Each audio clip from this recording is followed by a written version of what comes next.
there is a lot of things in life that are difficult.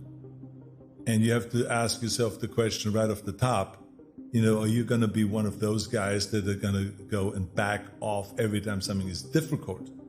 Or do you want to be one of those guys that says, look, it doesn't matter if it's easy or difficult or most difficult, I'm going to go and crush through it. That's me.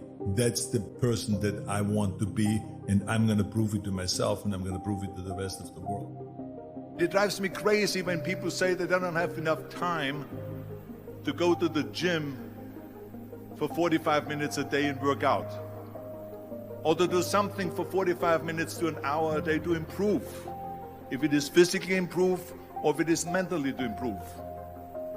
Imagine you read 1 hour a day about history.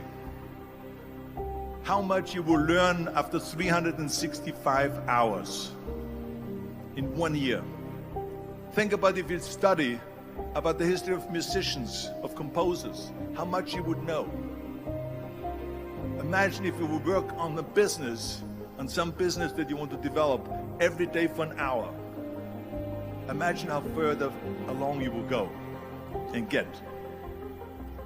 So it drives me nuts because when people say we don't have the time, we have 24 hours a day. We sleep 6 hours a day, so that gives you still 18 hours. So we have 18 hours a day. The average person works around 8 to 10 hours. So let's assume it's 10 hours, so we have 8 hours left. Then you travel around an hour a day, maybe 2 hours a day.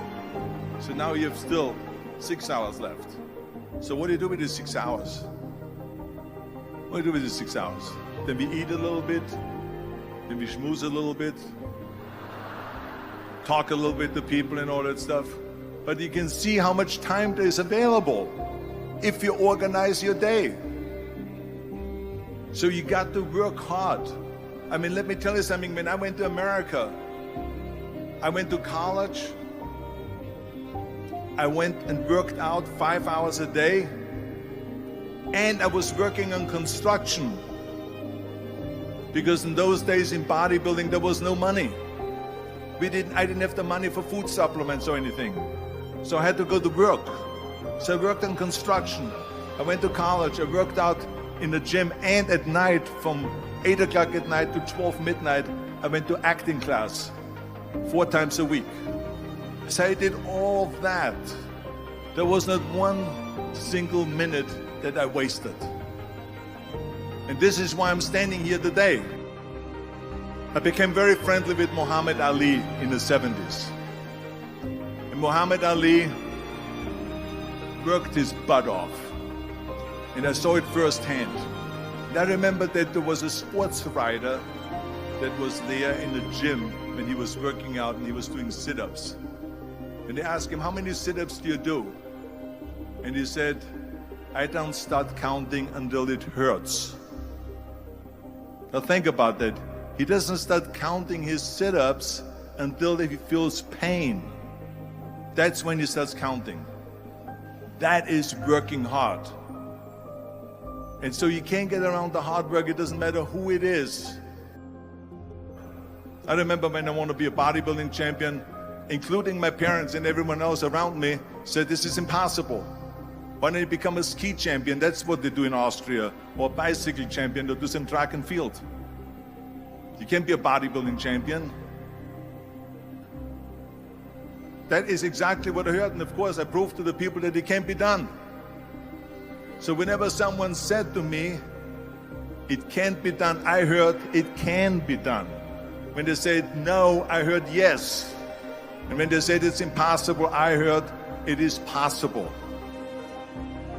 I'm a strong believer of what Nelson Mandela said, that everything is always impossible until someone does it. Well, I'm going to be the one, I said to myself, I'm going to do it and I'm going to show it to them. Maybe it has never been done before. That's perfectly fine with me. But I'm going to do it. And I did not listen to the naysayers. I hate Plan B. And I tell you why. because we have so many doubters, as I've said earlier, the no-sayers. We have so many of those people that say no, and you can't do it, it's impossible. That is okay, because we just turn off, as I said earlier, and we listen and we hear the no being a yes. You can't do it, you can do it, and all of that. So that is possible to do that amongst all the negative people around you. But when you start doubting yourself, that's very dangerous. Because now what you're basically saying is that if my plan doesn't work, I have a fallback plan, I have a plan B. And that means that you start thinking about plan B, and every thought that you put into plan B, you're taking away now that thought and that energy from plan A.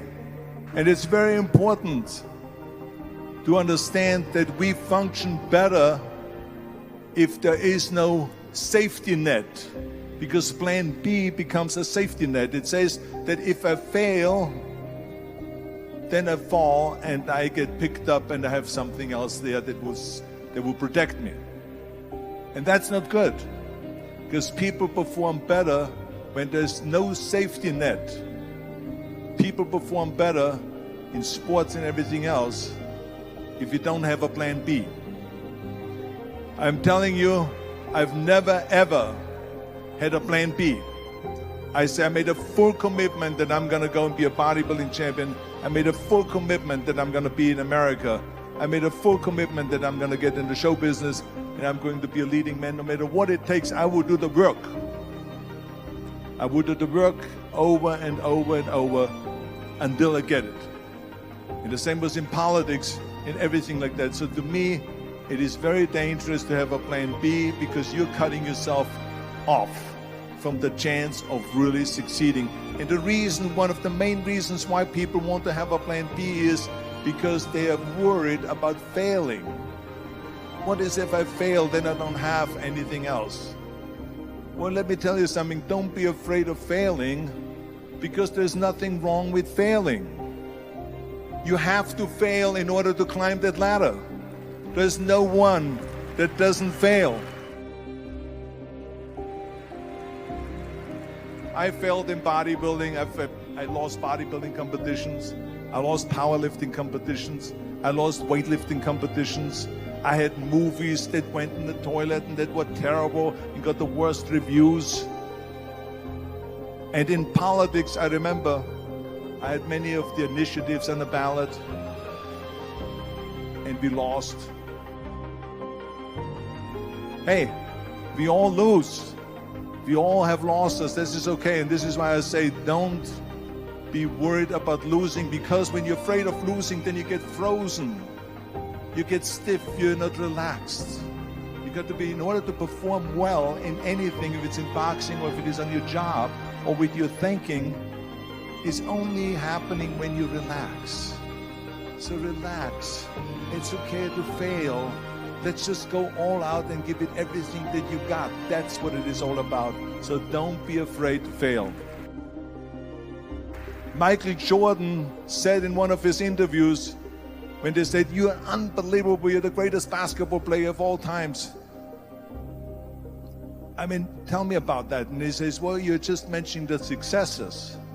But he says, for me to become the greatest basketball player, I missed 9,000 shots when I was playing basketball at the NBA games.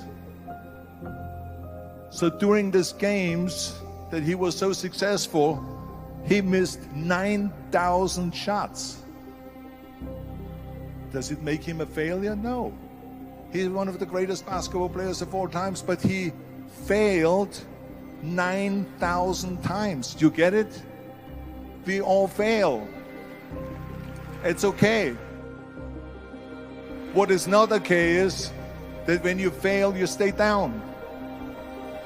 Whoever stays down is a loser. And winners will fail and get up. Fail and get up. Fail and get up. You always get up. That is a winner. That is a winner.